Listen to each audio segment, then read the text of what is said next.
सबसे पहले आप अपना परिचय बताइए। डॉक्टर हेमंत कुमार हिरोले, मध्य प्रदेश, डॉक्टर साहब अम्बेडकर जन्मभूमि मऊ से। आज का जो कार्यक्रम है उसके बारे में बताइए सर।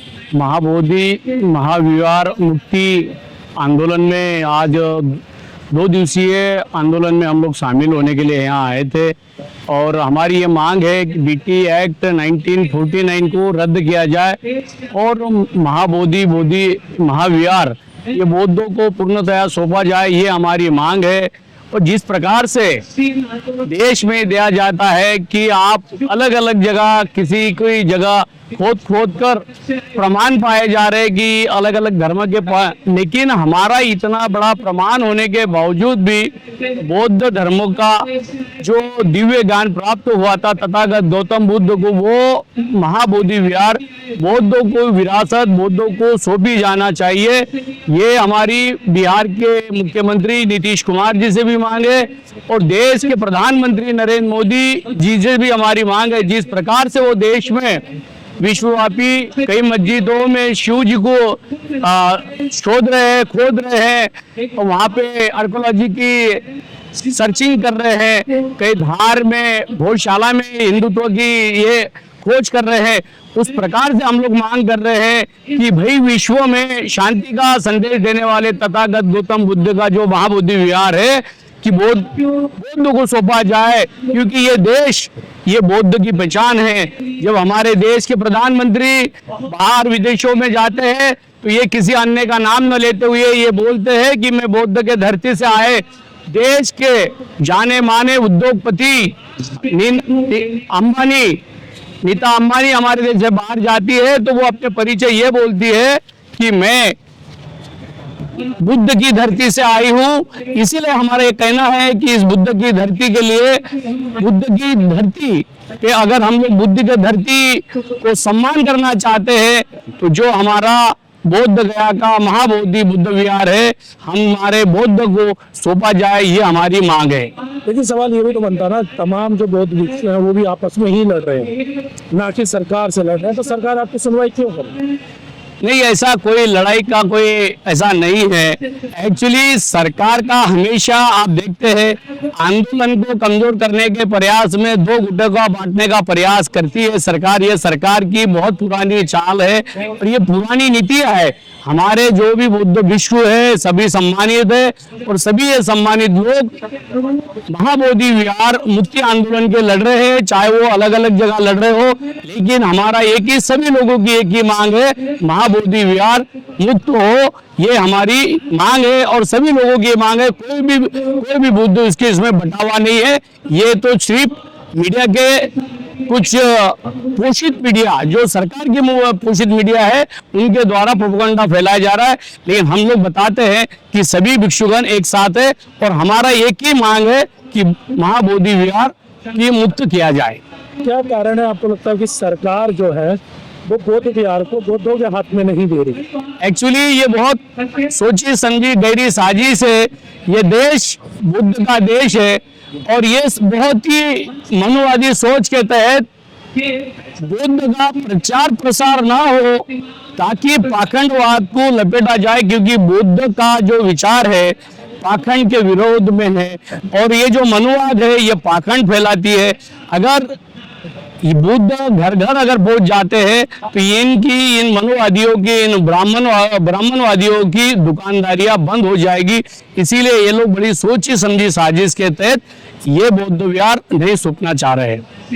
पहले भी कई बार केस हुए हैं कोर्ट के अंदर, कोर्ट में जो जज बैठे क्यों नहीं वो सुनवाई कर रहे, जबकि आप ही के समाज के जो है दलित समाज से ही चीफ जस्टिस आते हैं फिर भी नहीं सुनवाई करते। मैं आपको बताना चाहूंगा, अभी तमिलनाडु का नेपुंगर का बौद्ध विहार ये भी पंडितों के, मनुवादियों के अधीन था। तमिलनाडु के हाई कोर्ट ने उनको, उन पंडितों का कब्जा हटा के बौद्ध विहार को बौद्ध समाज के लोगों को सौंपा गया। उसी प्रकार से पूरी आशा और उम्मीद के साथ आने वाले 29 जुलाई को माननीय सुप्रीम कोर्ट हमारे बौद्ध समाज के सम्मान में और देश की नहीं विश्व की धरोहर महाबोधि महाविहार को मुक्ति का आदेश निश्चित ही पारित हो जाएगा, ये हमें आशा और उम्मीद है। और हमारे सर्वोच्च न्यायालय पे भी हमें आशा और उम्मीद है कि इस बार 29 जुलाई को जो डिसीजन आएगा वो महाबोधि विहार के मुक्ति आंदोलन सफल और हमारे समक्ष अपेक्षित किया जाएगा और हमारी मांग पूरी की जाएगी, ऐसी हमें आशा और उम्मीद है। आप लोग कहते हैं कि बहुजनों के हाथ में पावर ताकत दे दो तो सब कुछ बदल जाएगा। अब देखिए, राष्ट्रपति भी आदिवासी समाज से है, प्रधानमंत्री भी ओबीसी समाज से है, और जो चीफ जस्टिस है, जो 3 प्रमुख पद है, वो भी दलित समाज से है। फिर भी आप अपने हक अधिकारों के लिए सड़कों पर लड़ रहे हैं। आपको अगर चाहते, अगर ईमानदारी से काम करना चाहते, तो आप जो कह रहे हैं आपके हाथ में पावर होती तो आप दे देते। ये लोग आपके ही लोग हैं, फिर क्यों नहीं आपको वापस वोट दिलाते? डॉक्टर बाबा साहब अम्बेडकर जी ने बहुत ही सरल और सीधी बात में कहा था, ये मेरा संविधान है, अगर ये सही जगह गया, अगर सही हाथों में गया तो बहुत अच्छा कार्य, सभी को हक अधिकार मिलेगा। अगर इस संविधान का संचालन करने वाले अगर सही लोग नहीं होंगे तो मेरे बहुजन वर्गों को, भारत के अन्य दलित और पिछड़े वर्गों को इसका लाभ नहीं मिलेगा, ये कहा गया था। निश्चित ही देश की राष्ट्रपति आदिवासी समाज से है, सर्वोच्च न्यायाधीश हमारे समाज से है, लेकिन हमें हमारे सर्वोच्च न्यायाधीश आदरणीय गवई साहब से बहुत आशा और उम्मीद है और बिल्कुल वो संविधान के अनुरूप ही इस केस का जो निर्णय है इसके अनुरूप ही देंगे। और आज देश के जो हाल है ये टोटल मनुवादी तर्ज पे है, संविधान के खिलाफ इनका पूरा कार्य, ये संविधान के रूप में संविधान को ताक कर हमेशा हर जगह लोकतंत्र की हत्या की जा रही है संविधान का नाम लेके। ये तो सांप्रदायिकता फैलाने और हिंदू राष्ट्र की मांग करने की बात कर रहे हैं, ये बहुजनों का राज नहीं है, ये तो संविधानिक का जो सेकुलर राज है वही खत्म करना चाहते हैं। ये नरेंद्र मोदी जी की सोची समझी साजिश है, हम इनका विरोध करते हैं। सरकार तो ये कह रही है आप लोग इसलिए कर रहे हैं क्योंकि चुनाव आ गए हैं बिहार में और चुनाव में विपक्ष को थोड़ा फायदा पहुंचा है, इसलिए। नहीं, हमें चुनाव से कोई लेना देना नहीं है भाई।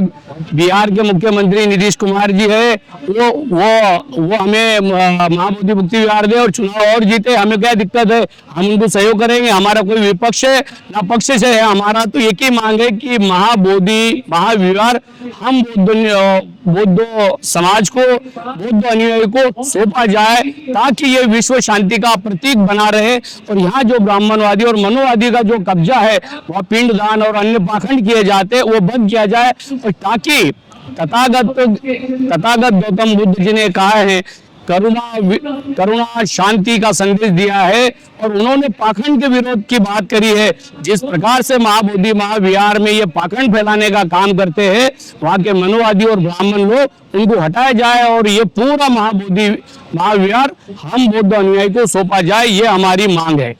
अभी तक हमने देखा कि एक तरफ पटना के अंदर भी प्रदर्शन चल रहा है और अभी दिल्ली में 2 दिन का प्रदर्शन है और एक कल भी कल भी एक प्रदर्शन है। लगातार अलग अलग जो बौद्ध भिक्षु संगठन है अलग अलग अपने बैनर तले ये प्रोटेस्ट कर रहे हैं, लेकिन अगर वो सब क्या साथ आ जाते हैं तो क्या इसे और ज्यादा मजबूती नहीं मिलती? ये सभी महाबोधि भिक्षु जो हमारा संघ है पूरे भारत का, ये पूरे सिर्फ यहाँ दिल्ली में नहीं पूरे भारत के कोने कोने में ये आंदोलन चल रहा है। हम लोग भारत के बड़े बड़े शहरों के साथ साथ गांव तक ये आंदोलन चलाएंगे और ये महाबोधि महाविहार मुक्त करा के रहेंगे। ये अब हम अलग नहीं है, हमने सिर्फ अलग अलग स्थानों पे इसका जिम्मा लिया हुआ है।